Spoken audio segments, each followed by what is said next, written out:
La idea de Justicia Legítima es que sea un lugar donde todos podamos acercarnos a la justicia y a las discusiones en torno a la justicia. Facebook y Twitter siguen muy activos y nos lo cuentan Miguel y Lucho. Gracias, Dante. Bueno, estamos con Luis Segarra para ver cómo se movió en las redes sociales y qué repercusiones hubo sobre los programas que estuvimos haciendo estos días. Buenas tardes, buenas noches ya. Buenas noches. A todo esto, mucha repercusión, sobre todo por el tema del combate que le da el Estado cordobés al narcotráfico. Hubo mucha repercusión en Twitter. Por ejemplo, Miguel, Joaquín y Lucio cuestionaban los mecanismos empleados por el gobierno de Córdoba. Dicen que en realidad lo que se ataca es el menudeo, no a los grandes distribuidores. Dice, los grandes juegan en otras ligas, nos decían por ahí. De igual manera, Lucas se planteaba una duda bastante particular. Dice, la figura del arrepentido no termina incidiendo en que haya un mayor índice de homicidios en la ciudad de Córdoba.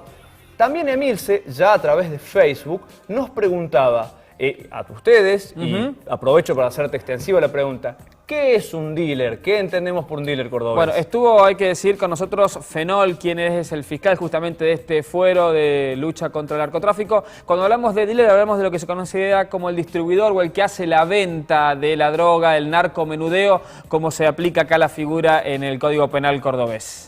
Sí, por cierto, los argumentos de Fenol fueron los más rebatidos, no así los de Valeria Plaza, por ejemplo. Hubo, digamos, en cuanto a representante ahí del gobierno de Córdoba, el doctor Fenol fue quien más cuestionamientos recibió.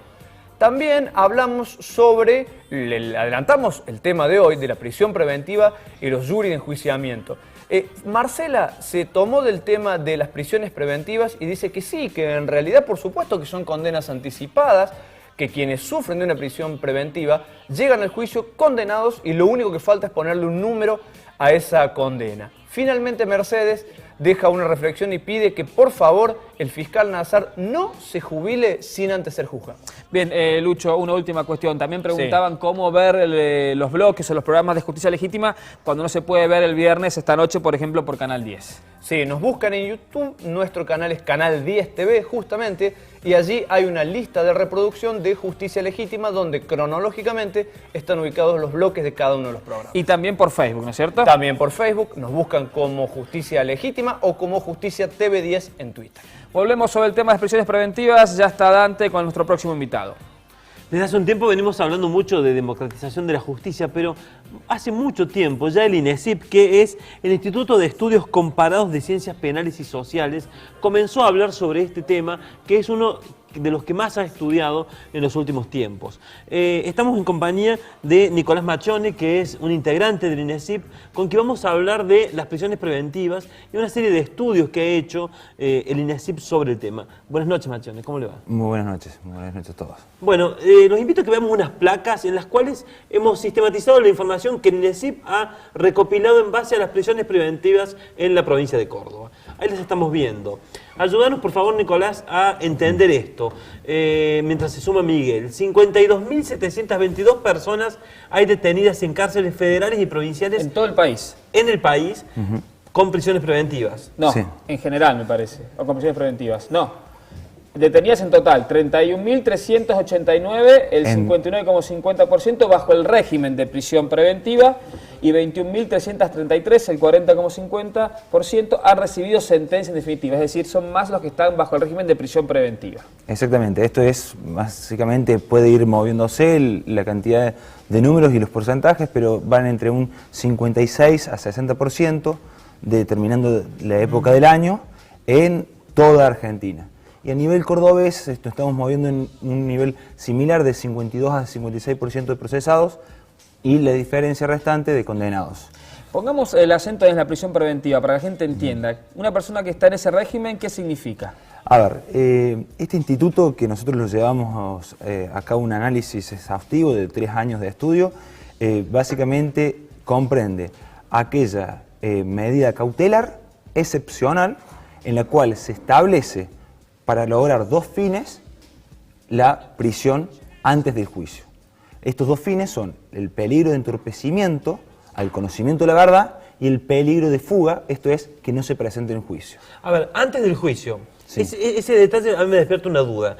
Una es la investigación antes de que se condene a una persona en primera instancia y otra es cuando esa primera instancia, esa condena es casada y apelada y empieza un proceso hasta que queda firme en manos del Tribunal Superior de Justicia, por ejemplo. ¿También se considera prisión preventiva esta segunda etapa, después de una condena en primera instancia y antes de que quede firme?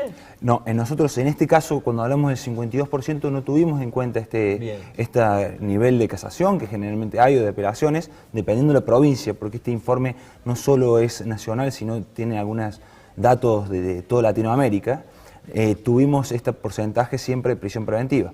O sea, esto es, todavía no hay condena. Ni firme ni no firme. O sea que no entrarían algunas de las personas que han planteado este tema en Facebook y en Twitter con nosotros en relación a las causas de registro de la propiedad, que ya tienen una gran cantidad, 111, 118, si no recuerdo mal, una condena en primera instancia. Claro. Y una cosa para tener en cuenta y disgregar este análisis es, primero, ver que cuando hicimos el estudio preguntábamos a los presos en qué situación estaban y todos nos decían que estaban procesados. Y cuando llegábamos al 80% de procesados decíamos, no, algo estamos haciendo mal. No, ellos mismos se llaman procesados porque ya habían apelado, pero no había sentencia firme, que era la pregunta que haces. El otro análisis también es que una cuestión no menor, que por ejemplo en Córdoba, al momento de buscar los datos finos, damos cuenta que la prisión preventiva se está decretando 15, 20 días después de la detención. Esto es que hay unos 20, 25 días que hay una persona que ni siquiera tiene un dictamen judicial que determine la peligrosidad procesal. O sea que pueden ser momentos donde se aplica el Código de Falta, por ejemplo. A ver, el Código de Falta, si bien es otro instrumento, en general se lo compara. ¿Por qué se lo compara? Porque no hay una visión de un juez. No tiene la posibilidad de un juez, claro. El fiscal investiga solo, muy pocas veces se corre vista a la defensa. O sea, son 15 días que esta persona está detenida en un limbo judicial. Sí, en realidad hay una figura que se llama la detención. Esta detención en general en Córdoba se está haciendo a los 3 días. Esto es buscar los antecedentes de planilla prontuarial, pero además estos 3 días, después son muy buenos los abogados para crear este tipo de cosas. Se crea una notificación del decreto de detención, no decreto de detención, notificar el decreto de detención, se gana 2 o 3 días más, después la detención 3 días más, y después sí hay un plazo ya establecido en el Código Procesal de 10 días. Esos 10 días hay muchos que entienden que es ordenatorio y no perentorio. ¿Esto qué es? Diciendo, a ver, si son 10 o 15 es más o menos lo mismo. A todo esto tuvimos una persona 25 días en prisión. Vamos a una próxima placa y vamos también desarrollando algunas cuestiones que tienen que ver con Córdoba. Decíamos, ¿no? Bueno, entre el 52 y 58% de los detenidos no tiene una condena firme. Los plazos pueden ir de los 11 meses a los 2 años. ¿Eso dice la ley? ¿Ese es el máximo tiempo que vos podés estar con una prisión preventiva?